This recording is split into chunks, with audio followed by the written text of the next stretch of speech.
En la carta a los Gálatas, el capítulo 4, el verso cuarto y 5, textualmente dice, pero cuando vino el cumplimiento del tiempo, Dios envió a su Hijo, nacido de mujer y nacido bajo la ley, para que redimiese a los que estaban bajo la ley, a fin de que recibiésemos la adopción de hijos. El título del sermón hoy, los tiempos. Cada uno de nosotros los cristianos que por gracia de Dios estamos alcanzando los fines de los siglos, debemos hacer una evaluación y valorizar lo que Dios en su misericordia nos ha otorgado. Y debemos preocuparnos por saber cada día más y más de Jesucristo. No olvidemos que del conocimiento que tengamos de Dios depende nuestra actitud hacia Él. Los años están pasando vertiginosamente. Pareciera que los días se acortaran. Pareciera que el tiempo estuviera apostando una carrera. Los almanaques, los almanaques se deshojan cada día, los relojes no se detienen y la profecía va entrando en pleno cumplimiento. Dios tampoco se detiene, su palabra se cumple cada día al pie de la letra. Qué precioso todo esto. La Biblia nos exista, yo no diría que la Biblia. Los científicos dicen que existen miles de galaxias más grandes que la nuestra y que la galaxia más cercana a nosotros, al planeta Tierra, se llama Andrómeda y se encuentra a una distancia de 2.300.000 años luz, es decir, una cifra inalcanzable. Bien dijo el escritor sagrado, los cielos cuentan la gloria de Dios, es decir, la grandeza, la dimensión del señorío universal de Jesucristo. Y el firmamento, o sea, el universo entero, anuncia la obra de sus manos. El evangelista San Mateo en el capítulo 1:17 nos lega el siguiente texto. De manera que todas las generaciones desde Abraham hasta David son 14.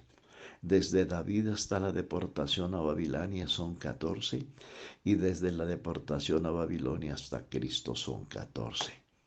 Se necesitaron 42 generaciones para que apareciera el Cristo, el deseado de los pueblos. Él nunca llega ni antes ni después del tiempo. Él llega puntualito en el cumplimiento de los tiempos. Marta, la hermana de Lázaro, le dijo, Señor, cuando éste les visitó en su casa, cuando llegaron al cementerio, cuando Jesús llegó al cementerio, si hubieses estado aquí, mi hermano no hubiera muerto. Para ella Jesús estaba atrasado en el tiempo 4 días, pero Jesús nunca llega tarde, llega en el tiempo apropiado. En el libro de los Hechos, el capítulo 17, el verso 24, el evangelista San Lucas dice, el Dios que hizo el mundo y todas las cosas que en él hay, siendo Señor del cielo y de la tierra, no habita en templos hechos por manos de hombres como si necesitase de algo, pues Él es quien da a todos vida y aliento y todas las cosas, y de una sangre ha hecho el linaje de todos los hombres, para que habiten sobre la faz de la tierra, y les ha prefijado el orden de los tiempos y los límites de su habitación. Observemos entonces cómo Dios se mueve en medio de los tiempos con una precisión asombrosa y dictamina asimismo el orden de ellos. La carta a los Gálatas 4:4 nos recuerda lo siguiente, pero cuando vino el cumplimiento de los tiempos, Dios envió a Jesucristo su Hijo, nacido vestido de carne, en el momento más oportuno, más indicado y más apropiado por Dios. Él no vino para que le celebráramos la Nochebuena. Él no vino para que le celebráramos Semanas Santas. No, Él no nació el 24 de diciembre. Él vino para darnos vida y vida en abundancia. Él apareció para deshacer las obras del diablo, para redimirnos de la condenación eterna. Él vino para revelarnos la verdadera identidad de Jesucristo. Y entre otras cosas, Él nunca dijo que era la segunda persona. Eso es una herejía, eso es una blasfemia. Él afirmó diciendo, yo soy el primero y el último. todo esto lo hizo dentro del tiempo. La carta a los Hebreos, el capítulo 9 y el verso 24 dice, porque no entró Cristo en el santuario hecho de mano, figura del verdadero, sino en el cielo mismo para presentarse ahora por nosotros ante Dios, y no para ofrecerse muchas veces como entra el sacerdote en el lugar santísimo con sangre ajena.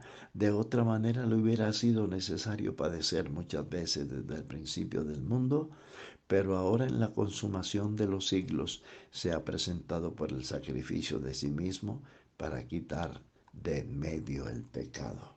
Preciosas enseñanzas. La iglesia verdadera nació también en el tiempo, 50 días después de la Pascua, en el advenimiento del Espíritu Santo, y sin él no hay iglesia, no hay salvación, no hay dones, no hay fruto, no hay nada. Y asimismo nos toca esperar el tiempo de su regreso. La iglesia de hoy está tomando un rumbo diferente. Por eso es menester volver a predicar el verdadero evangelio, porque el evangelio es el poder de Dios para salvación a todo aquel que cree, porque solo por medio del evangelio es que la gente se arrepiente y se convierte, se hace bautizar en el nombre de Jesucristo y recibe el Espíritu Santo para vivir una vida en santidad. La Biblia nos presenta tres pueblos completamente diferentes: los judíos, los gentiles y la iglesia.